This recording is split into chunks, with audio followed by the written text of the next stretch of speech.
नमस्ते बच्चों, आशा करती हूँ आप सब अच्छे से हो, है ना। और हमने अपने पिछले कक्षा में अपना दूसरा अध्याय शुरू कर दिया था, है ना। आप सबको पता है हमने अपना दूसरा अध्याय रेशों से वस्त्र तक, क्या है हमारा अध्याय का नाम? रेशों से वस्त्र तक। तो किस तरह से रेशों से वस्त्र तक का सफर हमने तय किया, इसके बारे में हम इस पाठ में पढ़ रहे हैं। हमने इस पाठ में सबसे पहले क्या पढ़ा? पौधे एवं जंतुओं से प्राप्त रेशे। सब बच्चे अपने किताब को सामने रखेंगे। किताब में पेज नंबर 8 आप सबके हाथ में होगी, ठीक है। फिर हम जब पढ़ेंगे और जो जो आपसे अंडरलाइन करने को कहेंगे वे सब आप अंडरलाइन करोगे। चलिए, तो हम देख रहे हैं हमने अपना पाठ में क्या क्या पढ़ा। अभी तक जो हमने पढ़ा वो जरा देख लेते हैं। पहला हमने पढ़ा पौधे एवं जंतुओं से प्राप्त रेशे। फिर हमने देखा ऊन प्रदान करने वाले जंतु। ऊन प्रदान करने वाले जंतु। और आज हम किसके बारे में पढ़ रहे हैं? ऊन तैयार करने की विधि। किसके बारे में पढ़ रहे हैं बच्चों? ऊन तैयार करने की विधि। इसके बारे में हम आज के कक्षा में चर्चा कर रहे हैं। आप तो देखिए, सब किताब में ध्यान से देखिएगा। आपने महसूस किया होगा कि सिर के बालों की अपेक्षा शरीर के रोए अधिक मुलायम, है ना, अधिक मुलायम, पतले तथा हल्के होते हैं। बिल्कुल इसी तरह तो क्या आपने क्या महसूस किया जब आप अपने सर पर हाथ रखते हो, जब अपने सिर पर हाथ रखते हो तो आप देखते हो कि आपके बाल कैसे हैं? कई थोड़ा सा खुरदरा टाइप का है, इतना मुलायम नहीं है, है ना।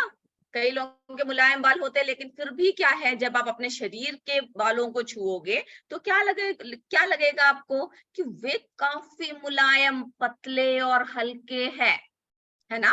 तो जिस तरह से हमारे शरीर में सिर के बालों की अपेक्षा शरीर के बाल मुलायम और पतले होते हैं, बिल्कुल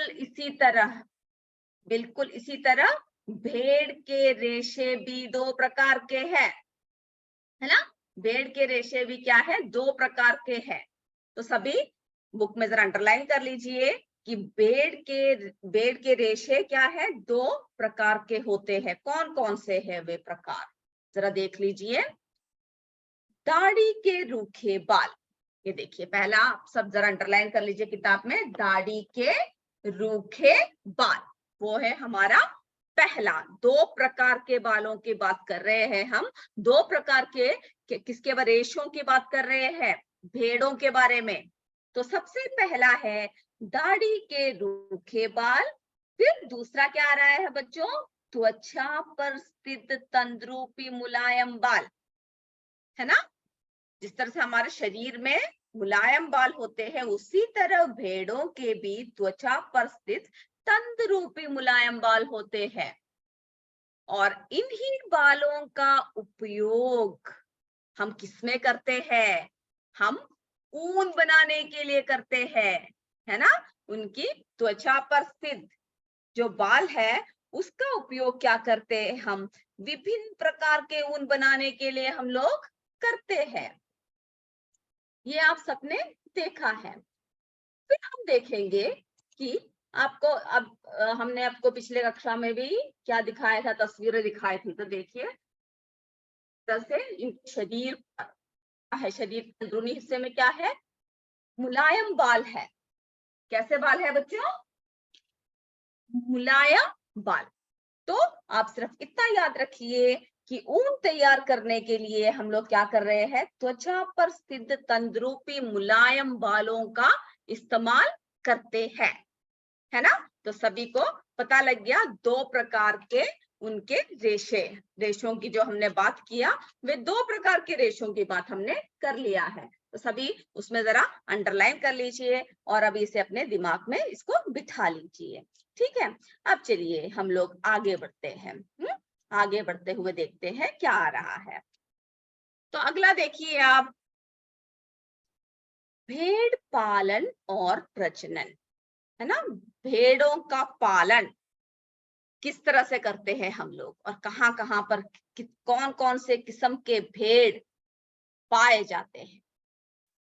तो चलिए सब देखिए, हमारे देश में अनेक भागों में भेड़ों को ऊन उत्पादन के लिए पाला जाता है। तो हम लोग भेड़ को किस लिए पालते हैं? ज्यादातर ऊन उत्पादन के लिए। तो सभी ऊन उत्पादन में जरा अंडरलाइन कर लीजिए, किस लिए पालते हैं हम लोग? ऊन उत्पादन, है ना।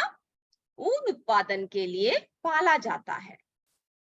सामान्यतः जम्मू और कश्मीर, अब आप देखिए कहां कहां पर भेड़ों को हम लोग ज्यादातर पालते हैं। हमारे देश के विभिन्न राज्यों के बारे में दिया हुआ है कहां कहां पर भेड़ है। तो आप जब मैं इन राज्यों के बारे में बोलूंगी, आप क्या करोगे? उसके साथ ही अंडरलाइन करते हुए जाओगे।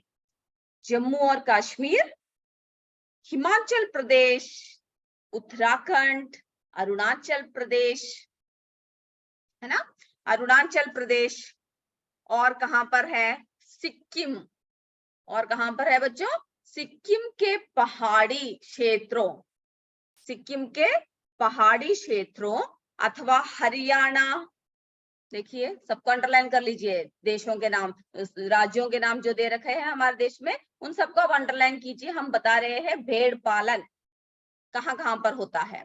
हरियाणा, पंजाब, राजस्थान और गुजरात के मैदानी भागों में गठरिये द्वारा क्या होता है? भेड़ों के झुंड पाले जाते हैं, है ना। गठरिये जो भेड़ चलाते हैं, भेड़ों को पालने वाले लोग, वे क्या करते हैं? इन सब जगह आपको इसमें सिर्फ इतना याद रखना है, कौन कौन से भागों में, हमारे देश के किस भागों में, किन राज्यों में हम लोग भेड़ों का पालन करते हैं।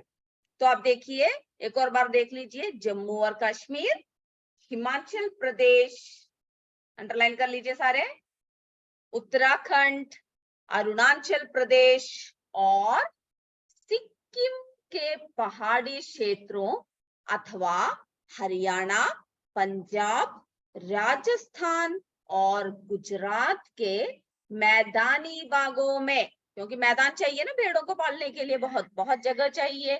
तो मैदानी भागों में गठरिये द्वारा भेड़ों के झुंड पाले जाते हैं, है ना। तो सबको क्लियर है ये बात। अब देखिए, भेड़ों के बारे में कुछ विशेषताएं बता रहे हैं। सब देखिए, ध्यान से देखिए, सब आपको पता है, सिर्फ हम पढ़ रहे हैं अभी, और जो विशेषताएं हैं वो जरा अपने दिमाग में बिठा भी लीजिए। भेड़ शाकाहारी होती है ना। शाकाहारी यानी क्या है? घास फूस, है ना, हर्बीवोरस, शाकाहारी। भेड़ शाकाहारी होती है और वे घास और पत्तियां खाना पसंद करती है। आप सबको पता है, आपके घरों में अगर भेड़ हो या बकरियां हो तो आपको पता है ना, वे ज्यादातर क्या खाना पसंद करते हैं? जी हाँ, घास और नरम नरम पत्तियां, है ना, नरम नरम पत्तियां खाना पसंद करती है। भेड़ पालक उन्हें हरे चारे के अतिरिक्त, तो यानी अगर अच्छी ऊन चाहिए तो क्या चाहिए होगा? उन्हें अच्छे से खिलाना पिलाना होगा, है ना, तभी तो वे तंदुरुस्त रहेंगे और हमें अच्छी नस्ल के ऊन उनसे मिलेगी। तो हरे चारे के अतिरिक्त दालें, मक्का, ज्वार तथा कली आदि खिलाते हैं। दरअसल भेड़ों के रेशों की गुणवत्ता उनके पोषण, जलवायु तथा उचित देखभाल निर्भर करता है। तो जिस तरह से हम लोग उनकी देखभाल करेंगे, उसी तरह से हमें क्या मिलेगा उनसे? हमें उनसे अच्छे नरम नरम, है ना, नरम नरम रेशे, ऊन उनसे मिलेगी, और ज्यादा कटाई भी उनकी ऊन के कर सकते हैं। अब देखिए, अब हम बात करेंगे भेड़ की कुछ नस्लें, है ना, नस्लों के। तो हम क्या बात कर रहे हैं, मतलब जैसे कि हमने देखा, जैसे कि हमने बकरियों के बारे में सब देखा था पिछले कक्षा में, है ना, अंगोरा बकरी, कश्मीरी बकरी, है ना, उन सब के बारे में हमने देखा। तो उसी तरह से भेड़ों के भी क्या है, अलग अलग नस्लें हैं। तो भेड़ की कुछ नस्लों के शरीर पर घने बाल होते हैं, है ना। कई भेड़ कैसे होते हैं, पूरी तरह से बाल होते हैं, जिनसे बड़ी मात्रा में अच्छी गुणवत्ता वाले ऊन प्राप्त होती है। और जब भेड़ों के शरीर में अच्छी घनी बाल होंगे तो क्या होगा, उतनी ही अच्छी ऊन, उतनी ही अच्छी गुणवत्ता वाले गुण वाले ऊन हमें प्राप्त होगा। ऐसी भेड़ों का उपयोग अच्छी नस्ल की भेड़ों को जन्म देने के लिए किया जाता है, के लिए भी क्या किया जाता है, किया जाता है। तो ऐसी भेड़ें जो अच्छे अच्छे ऊन देते हैं हमें, काफी शरीर में काफी बाल होते हैं, उन सब भेड़ों को क्या करते हैं, उनकी अच्छी नस्ल की, तो ऐसे भेड़ कैसे होते हैं, अच्छी नस्ल के होते हैं, है ना, उनको हम क्या करते हैं कि, और उसी तरह के भेड़ों को जन्म, है ना, उसी तरह के अच्छी गुणवत्ता वाले ऊन प्राप्त होती है। तो ऐसी भेड़ों का उपयोग अच्छी नस्ल की भेड़ों को जन्म देने के लिए भी किया जाता है। तो ये भी जरा अंडरलाइन कर लीजिए, अच्छी नस्ल की भेड़ों को जन्म देने के लिए भी किया जाता है। नस्ली भेड़ों को जन्म देने के लिए जनक के रूप में इनके चयन की प्रक्रिया को, तो क्या करते हैं, अच्छी अच्छी नस्लों की भेड़ों का चयन करते हैं, और ऐसे भेड़ों को जो चयन करते हैं, चुनते हैं, उनको, इस प्रक्रिया को क्या कहते हैं, वर्णात्मक प्रजनन कहते हैं। तो जरा आप अपने नोटबुक में लिख भी लीजिए और अंडरलाइन कर लीजिए, है ना, क्या कहते हैं, ऐसे अच्छी नस्ल के यानी नस्ली भेड़ों को जन्म देने के लिए जनक के रूप में इनको चयन किया जाता है, चुना जाता है। और उन्हें क्या कहते हैं बच्चों, उन्हें वर्णात्मक, है ना, लिख लीजिए वर्णात्मक, जरा अपनी नोटबुक में जरा लिख लीजिए वर्णात्मक प्रजनन। ये वर्ड आपको याद रखने चाहिए, ये शब्द आपको पता होना चाहिए कि अगर किसी ने आपसे बात किया कि वर्णात्मक प्रजनन किसे कहते हैं, तो क्या है उसका उत्तर, अच्छी नस्ल, है ना, क्या है कि अच्छी नस्ल की भेड़ों को जन्म देने के लिए क्या करते हैं, अच्छे भेड़ों को चुनते हैं, है ना, कि भेड़ के कुछ नस्लें, हमने देखा कुछ नस्लों के शरीर पर क्या होते हैं, घने बाल होते हैं, जिनसे बड़ी मात्रा में अच्छी गुणवत्ता वाले ऊन प्रदान होती है। और ऐसी भेड़ों का उपयोग अच्छी नस्ल के भेड़ों को जन्म देने के लिए किया जाता है। और ये जो नस्ली भेड़े हैं, ये जो अच्छी नस्ल के भेड़े हैं, उनको जन्म देने के लिए जनक के रूप में किसे चुना जाता है, इन भेड़ों को जो अच्छी नस्ल के हैं। इस प्रक्रिया को वर्णात्मक प्रजनन कहते हैं।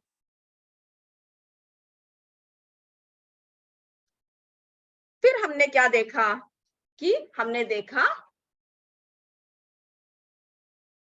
आपके बुक में एक तालिका दे रखा है, सब पेज नंबर 10 में जाइए, हम उसमें देखेंगे कि किस तरह से भेड़ों को, है ना, अलग अलग किस्म के भेड़ है। तो आप सब जरा अपने किताब में जरा देखिए, नोटबुक अपने किताब में पेज नंबर 10, उसमें तालिका दे रखा है 2.1 2.1, है ना, उसमें जरा देखते हैं। पहले हम देखेंगे कि नस्ल का नाम, कौन से नस्ल की भेड़ है ना। सबसे पहले आपके किताब में क्या लिखा हुआ है, बकरवाल। बकरवाल ये कहां पर पाए जाते हैं, जम्मू और कश्मीर।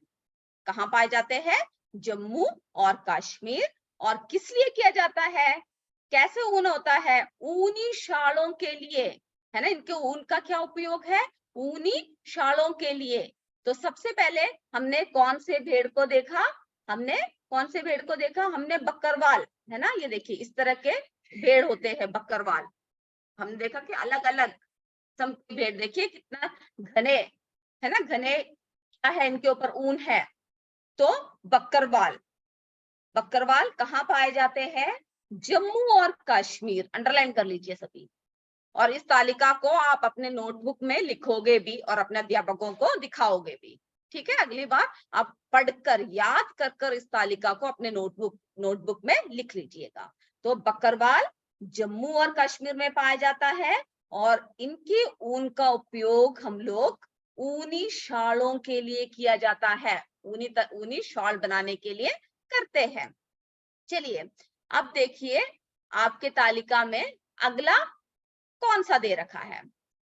अगला देखिए सभी, दूसरे नंबर पे जो दे रखा है रामपुर बुशेयर। रामपुर बुशेयर ये कहां पर मिलते हैं? ऐसे किस्म के भेड़, इस नस्ल के भेड़ कहाँ मिलते हैं? उत्तर प्रदेश, हिमाचल प्रदेश, है ना, उत्तर प्रदेश, हिमाचल प्रदेश। और कैसे हो, किसके लिए इनका इस्तेमाल करते हैं? बुरे ऊन वाले कंबल के लिए, है ना, यानी बुरे रंग का कंबल के लिए इन बकरियों, इन भेड़ों का इस्तेमाल किया जाता है। तो रामपुर बुशेयर सब जरा अपने किताब में जरा देख लीजिए और अंडरलाइन कर लीजिए, रामपुर बुशेयर, है ना। तो इनका जो है, इनका ऊन किस लिए इस्तेमाल करते हैं? देखिए अलग अलग किस्म के हैं, तो इनका इस्तेमाल हम लोग किस लिए करते हैं? अलग अलग किस्म के, है ना, अलग अलग किस्म के चीजें बनाने के लिए। तो आपने देखा रामपुर बुशेयर उत्तर प्रदेश, हिमाचल प्रदेश में मिलते हैं। बुरे ऊन वाले कंबल के लिए इनका इस्तेमाल करते हैं। ठीक है, सभी अपने किताब में जरा रेखा भी खींच दीजिए। उसके बाद हमने क्या देखा? अब तीसरा देखिए क्या है। तीसरा है नाली या नली, है ना, नाली या नली। राजस्थान, पंजाब, हरियाणा, कहां कहां पर ऐसे किस्म के भेड़ पाए जाते हैं? राजस्थान, पंजाब, हरियाणा। आप जरा उनको टिक भी कर लीजिए। ठीक है, तो राजस्थान, पंजाब, हरियाणा। और इसका इस्तेमाल किसके लिए किया जाता है?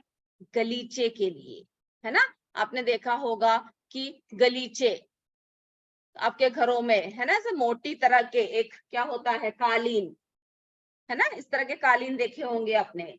तो यह एक भारी बिछावन होती है और इसके लिए हम लोग किसका ऊन इस्तेमाल करते हैं? रामपुर बुशेयर, है ना।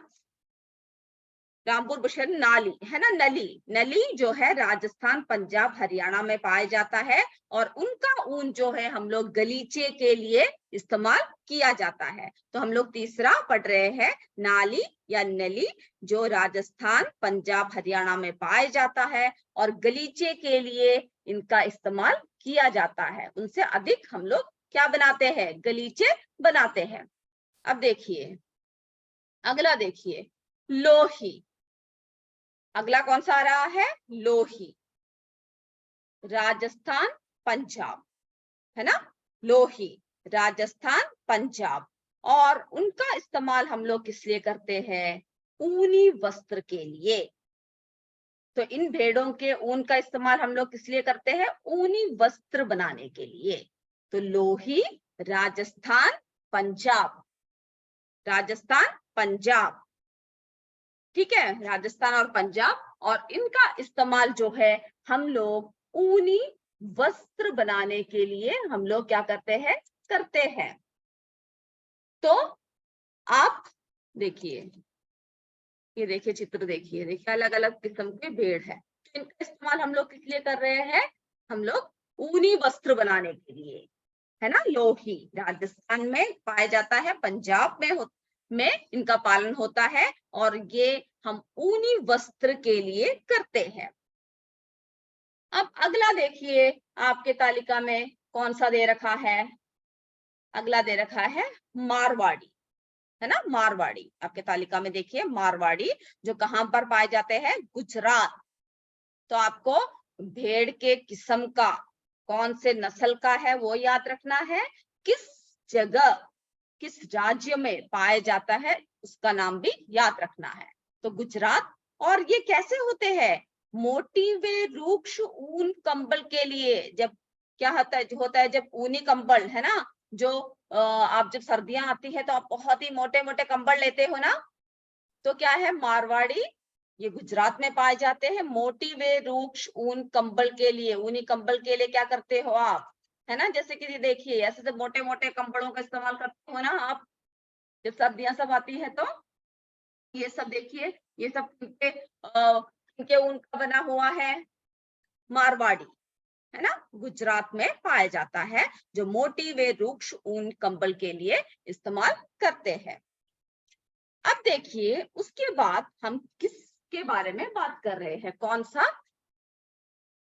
सा नस्ल के बारे में हम बात कर रहे हैं। देखिए अगला है पठानवाड़, है ना, अगला कौन सा है, पठानवाड़, जो गुजरात में मिलता है। पठानवाड़ कहाँ पर है, गुजरात। होजरी के लिए, किसके लिए इस्तेमाल करता है, होजरी। होजरी क्या है, वो कपड़ा होता है जिसका वजन काफी हल्का होता है ना, जैसे कि हम लोग आपको पता है ना, आपके जुराबे सॉक्स सब जो पहनते हो, और जो आपके हल्के हल्के पैंट सब जो घर में पहनते हो, पैजामा जैसे, तो हल्के कपड़ों के लिए, है ना। पठानवाड़ गुजरात में कहाँ पर मिलती है ऐसे किस्म, ऐसे नस्ल के भेड़े, गुजरात में, और होजरी के लिए, है ना, यानी जो है नरम मुलायम। ये देखिए आप देख रहे हो ना, कई किस्म के भेड़ों को हमने अभी देखा, और इन सब के ऊन जो है अलग अलग किस्म के कपड़े बनाने के लिए, ऊनी कपड़े बनाने के लिए इस्तेमाल करते हैं। तो पठानवाड़ जो है गुजरात में हम लोग इनका पालन करते हैं, इस नस्ल के भेड़े वहां पर मिलती है। और होजरी के लिए, यानी वो कपड़ा जिससे इसका वजन जो है काफी हल्का होता है और काफी पतला और लचीला होता है ना, जिसे हम आराम से पहन सकते हैं। तो हमने देखा, है ना, तो हमने क्या देखा कि किस तरह से अलग अलग किस्म के भेड़, है ना, किस तरह से अलग अलग किस्म के भेड़ों का पालन हम लोग करते हैं, जो आपने तालिका 2.1 में देखा। और इस तालिका को आप सब घर में जाकर याद कर कर उन सब भेड़ों के नाम, क्रम संख्या, नस्ल का नाम, और राज्य जहां पाई जाती है, और ऊन का उपयोग किसके लिए किया जाता है, वो सब आप अच्छे से याद करने के बाद लिखोगे और अपने अध्यापकों को दिखाओगे, ठीक है। और जो जो पढ़ाया है वो ध्यान से बैठो, क्योंकि हमें पता है ना, अभी हम आपका छोटा सा परीक्षा लेंगे। तो आज हमने क्या क्या पढ़ा, ऊन तैयार करने की विधि पढ़ा हमने, जिसमें कि हमने देखा कि दो प्रकार के, है ना, दो प्रकार के रेशे होते हैं भेड़ों में, जो पहला धाड़ी के रूखे बाल, दूसरा त्वचा पर स्थित तंद्रूपी मुलायम बाल। और इन्हीं बालों का इस्तेमाल हम लोग क्या करते हैं, ऊन बनाने के लिए करते हैं। फिर हमने देखा हमारे देश के अनेक भागों में भेड़ों को ऊन उत्पादन के लिए पाला जाता है, और हमने इन राज्यों के नाम देखे, ये सब आप अंडरलाइन कर लीजिएगा और याद रखिएगा। उसके बाद हमने देखा कि भेड़ शाकाहारी होते हैं, है ना। और फिर हमने देखा वर्णात्मक प्रजनन, जो अच्छी, है ना, जो क्या होते हैं, ऐसी भेड़ों का उपयोग क्या करते हैं हम लोग, अच्छी नस्ल के भेड़ों को जन्म देने के लिए, यानी जो गुणवत्ता वाले भेड़ है, जिनके बाल काफी घने होते हैं, उनका उपयोग किस लिए करते हैं हम लोग, अच्छी नस्ल के भेड़ों को जन्म देने के लिए किया जाता है। और नस्ली भेड़ों को जन्म देने के लिए जनक के रूप में इनके चयन की प्रक्रिया को वर्णात्मक प्रजनन कहते हैं। और उसके बाद हमने आखिर में क्या देखा कि तालिका 2.1, है ना, जिसमें हमने देखा कि क्रम संख्या और नस्ल के नाम, और क्या है, राज्य जहां पर पाया जाता है, और ऊन का उपयोग। तो आज हम इतना ही पढ़ेंगे। अब हम अपने परीक्षा की तरफ चलते हैं, ठीक है। ये सब अच्छे से अगले कक्षा में आप पढ़कर आइएगा। और परीक्षा आपको पता है ना, जब हम लेंगे तो कोई भी बात नहीं करेगा, अपने सारे किताब बंद रखोगे, किताब सभी की बंद होगी, सिर्फ नोटबुक आपके हाथ में होगी। और सभी अध्यापक इस बात का ध्यान रखें, कोई भी बच्चा किताब से ना देखे, क्योंकि आपको ये देखना है कितना याद है आपको, और उसका उत्तर बिल्कुल अच्छे से देना है, ठीक है। तो हम लोग शुरू करते हैं। सबकी किताब बंद है ना, नोटबुक हाथ में रखिए और क्वेश्चन देखिए और उसका उत्तर ABC करके लिख सकते हैं। तो चलिए मैं पढ़ रही हूँ अपना प्रश्न। पहला प्रश्न, पौधों से प्राप्त होने वाले रेशों को क्या कहते हैं? ए पादप रेशे, बी जांतव रेशे, सी कीट रेशे। पौधों से प्राप्त होने वाले रेशे का उत्तर आप लिख लीजिए, किसी को दिखाइएगा नहीं और किसी का देखना भी नहीं। कागज, सूती वस्त्र, चादर, पर्दे आदि बनाने में कौन सा रेशों का प्रयोग किया जाता है? कागज, सूती वस्त्र, चादर, पर्दे आदि बनाने में कौन सा रेशों का प्रयोग किया जाता है? ए घास के रेशे, बी कपास के रेशे, सी इनमें से कोई भी नहीं। जल्दी उत्तर लिखिए।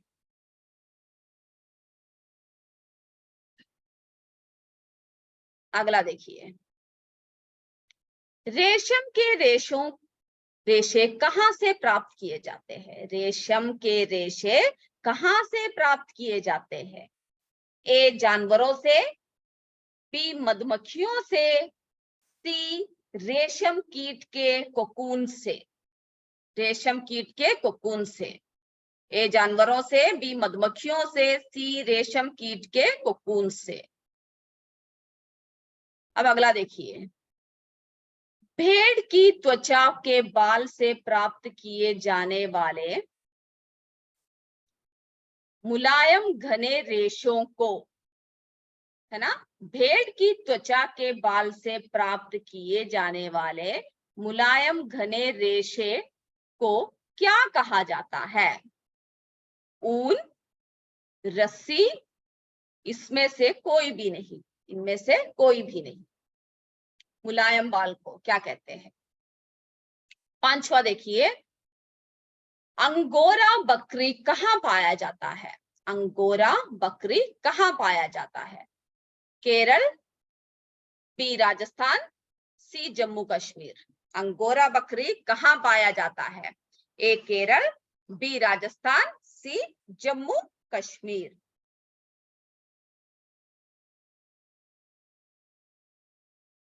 अगला देखिए, पश्मीना ऊन की शालें किसके ऊन से बनाई जाती है? पश्मीना ऊन की शालें किसके ऊन से बनाई जाती है?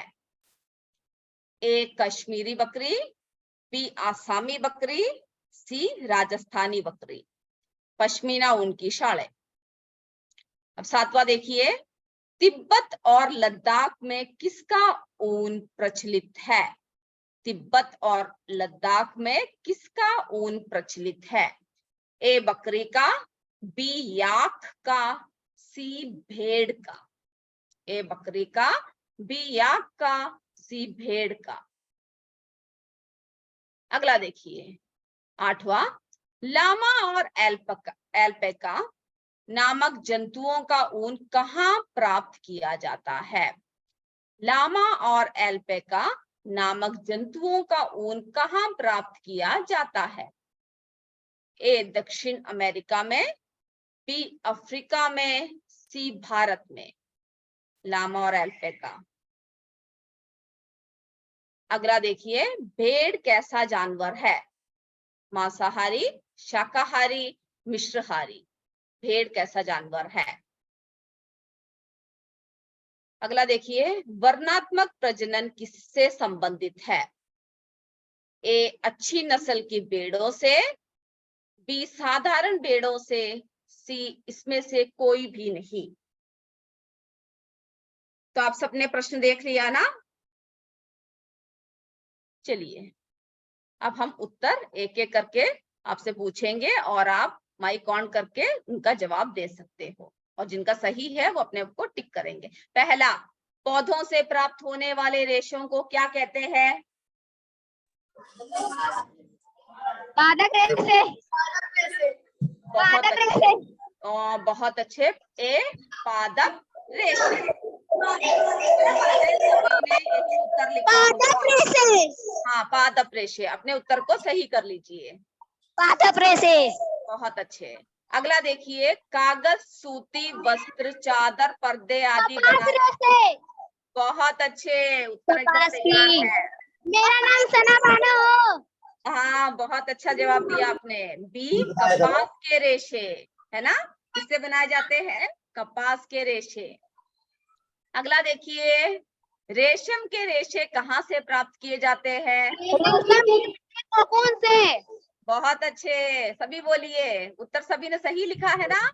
हाँ, बहुत अच्छा। कोकून से। हाँ, रेशम कीट के कोकून से। कोकून से। बहुत अच्छा जवाब दिया सभी ने। ये वाला भी हम बोले। अब देखिए, भेड़ की त्वचा के बाल से प्राप्त किए जाने वाले मुलायम घने रेशों को ऊन। तो आप सबने आज की कक्षा अच्छे से सुनी ना? ऊन कहते हैं। बहुत अच्छे, ऊन ऊन। अब अगला देखिए, अंगोरा बकरी कहाँ पाया जाता है? जम्मू कश्मीर। हाँ, सभी ने जम्मू कश्मीर ही जवाब दिया है ना? केरल, राजस्थान, जम्मू कश्मीर। तो क्या जवाब है? बोलिए, क्या जवाब है? जम्मू कश्मीर। जम्मू कश्मीर। बहुत अच्छे, बहुत अच्छे। अब देखिए, पश्मीना ऊन की शालें किसके ऊन से बनाई जाती है? बहुत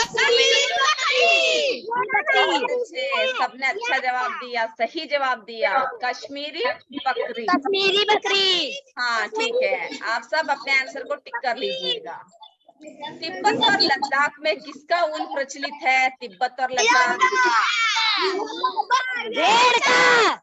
ओके, बी, याक का, है ना? हमने अभी पिछले कक्षा में पढ़ा था। बहुत अच्छे, बहुत अच्छा जवाब दिया, याक का। याक का। हाँ। अब देखिए, लामा और एल्पेका नामक जंतुओं का ऊन कहाँ पर पाया जाता है?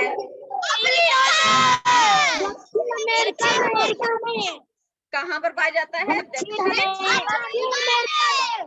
दक्षिण अमेरिका। किसी ने अफ्रीका बोला है ना, वो गलत कर दीजिएगा। दक्षिण अमेरिका में, है ना, पाया जाता है। बहुत अच्छा, बहुत अच्छा। जवाब सही है ए, है ना? 8वें का क्या जवाब है? ए। भेड़ कैसा जानवर है? सभी को पता है।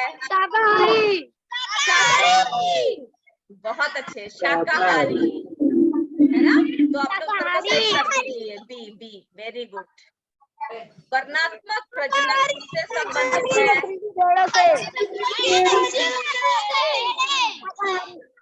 हाँ, अच्छी नस्ल की भेड़ों से। तो सभी को 10 में से 10 अंक मिले। कितने को 10 में से 10 अंक मिले? सभी को 10 में से 10 मिले। मुझे उम्मीद है सभी को हाँ, मुझे उम्मीद है सभी को मिला होगा। बहुत अच्छे, ठीक है। अब हम लोग अपने अगले कक्षा में इसी तरह और भी बातें आपको बताएंगे, और हम लोग क्या करेंगे, अच्छी अच्छी बातें आपको बताएंगे। इसके साथ मैं अपनी कक्षा समाप्त करती हूँ। सभी अपने माइक को म्यूट कर दीजिए और अपनी अगली कक्षा के लिए आप तैयार रहिए। तब तक जय विद्या शक्ति, जय हिंद, जय भारत।